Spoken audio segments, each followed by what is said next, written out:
নমস্কার বন্ধুরা, আমি সুতাপাস কিচেন আজ তোমাদের জন্য নিয়ে এসেছি চানা মশালার সুস্বাদু দারুণ একটি রেসিপি। চানাগুলোকে আমি সারা রাত ভিজিয়ে রেখেছিলাম, 7-8 ঘন্টা ভিজিয়ে রাখলে খুবই ভালো। 1 চামচ মতন লবণ দিয়ে আমি প্রেসার কুকারে 7-8টা সিটি দিয়ে কিন্তু নামিয়ে নিয়েছি। দেখো আমি একটু টিপে দেখাচ্ছি, খুব সুন্দর কিন্তু সুসিদ্ধ হয়েছে। তোমরা প্রেসার কুকারে সিটি পড়ার পরেও কিন্তু 3-4 মিনিট একটু ধিমে আঁচে বসিয়ে রাখবে, তবে কিন্তু এগুলো সুসিদ্ধ হয়। 2 চামচ মতন কড়াইতে আমি সর্ষের তেল অ্যাড করে নিলাম। ফোড়নের জন্য এগুলো সব রেডি করে রেখেছি। চিমটে মতন সাদা জিরে আমি দিয়ে দিলাম।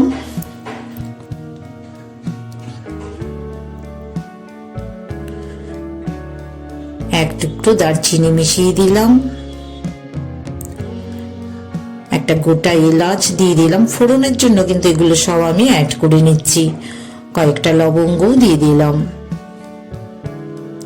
2টো শুকনো লঙ্কাও আমি তেলে ছেড়ে দিলাম।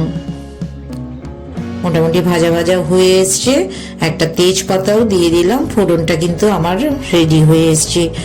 একটা পেঁয়াজ আমি কুচো করে রেখেছিলাম, পেঁয়াজটাও কিন্তু এবার আমি মিশিয়ে দিচ্ছি, একটু ভাজা ভাজা করে নিচ্ছি।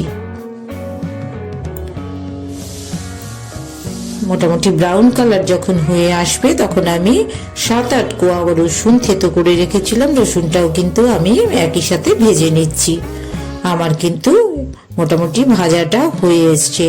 2টো পেঁয়াজ, 6-7 কোয়া রসুন, 5-6টা কাঁচা লঙ্কা আর একটু আদা আমি পেস্ট করে রেখেছিলাম। পেস্টটা কিন্তু এবার আমি একই সাথে ভেজে নিচ্ছি। খুব ভালো করে কিন্তু আমি গ্রেভিটা তৈরি করে নেব। 2টো টমেটো কিন্তু আমি পিউরি করে রেখেছি। 1 চামচ মতন ধনে গুঁড়ো দিলাম, 1/2 চামচ জিরে গুঁড়ো মেশালাম, 1 চামচ কাশ্মীরি লাল লঙ্কা গুঁড়ো মেশালাম, সামান্য একটু দেখো শুকনো লঙ্কার গুঁড়ো দিলাম। আমি কিন্তু কাঁচা লঙ্কাতেই মেনলি রান্নাটা করব। এই একটুখানি হলুদ গুঁড়ো মিশিয়ে দিলাম। একটু জল দিয়ে আমি মিশ্রণটাকে ভালো করে মিশিয়ে নেব। খুব ভালো করে কিন্তু মিশ্রণটা তৈরি করে নিতে হবে, যেন দানা দানা না থাকে। 1/2 চামচের মতন লবণ মিশিয়ে দিচ্ছি। একটু আগে থেকে করে রাখবে, তাহলে কি হবে, মিশ্রণটা ভালো করে সমস্ত মশলাগুলো একটু মিশে যাবে। 1 চামচ মতন আমি সাদা তেল, সানফ্লাওয়ার অয়েল মিশিয়ে নিলাম। এবার কিন্তু আমার মিশ্রণটা মোটামুটি রেডি হয়েছে। এই জন্যই কিন্তু আমার কালারটা কিন্তু সুন্দর আসবে। তোমরা একটু আগে থেকে কিন্তু অবশ্যই মিশ্রণটা রেডি করে নিও। এবার এই মশলার সাথে, পেঁয়াজ ভাজাটার সাথে আমি যে মশলাটা রেডি করে রেখেছিলাম, এই লিকুইড মশলাটা কিন্তু এবার আমি মিশিয়ে দিলাম। খুব ভালো করে কিন্তু আমি এটাকে ভেজে নেব। গ্রেভিটা রেডি করে নিচ্ছি আমি এভাবেই। এবার যে আমার 2টো টমেটো পিউরি করে রেখেছিলাম, টমেটো পিউরিটাও কিন্তু মিশিয়ে দিলাম।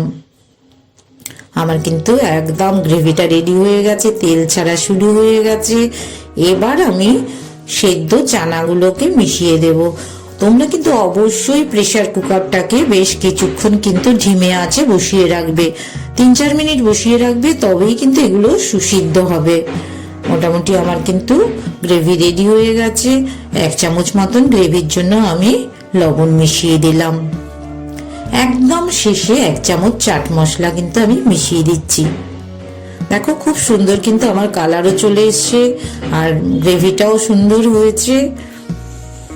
একটু কসৌরি মেথি আমি হাতে ক্র্যাশ করে রেখেছিলাম, কসৌরি মেথিটাও এবার আমি দিয়ে দিলাম। 1 চামচ মতন চিনিও মিশিয়ে দিলাম। মিষ্টিটা তোমাদের স্বাদ মতন তোমরা দেবে। কেউ বেশি খেতে চাইলে আর একটু মেশাতে পারো, কমও দিতে পারো। আমার কিন্তু চানা মশলা রেডি হয়ে গেছে। বন্ধুরা, তোমাদের যদি আমার এই রেসিপিটা পছন্দ হয় তবে অবশ্যই সাথে থেকেও পাশে যে বেল আইকনটা আছে ওটা প্রেস করে রেখো, তাহলে তোমাদের কাছে সবার আগে নোটিফিকেশন চলে যাবে। আর অল করে দিও। আর ভালো ভালো রেসিপি তোমরা আমাকে সাজেস্ট করো।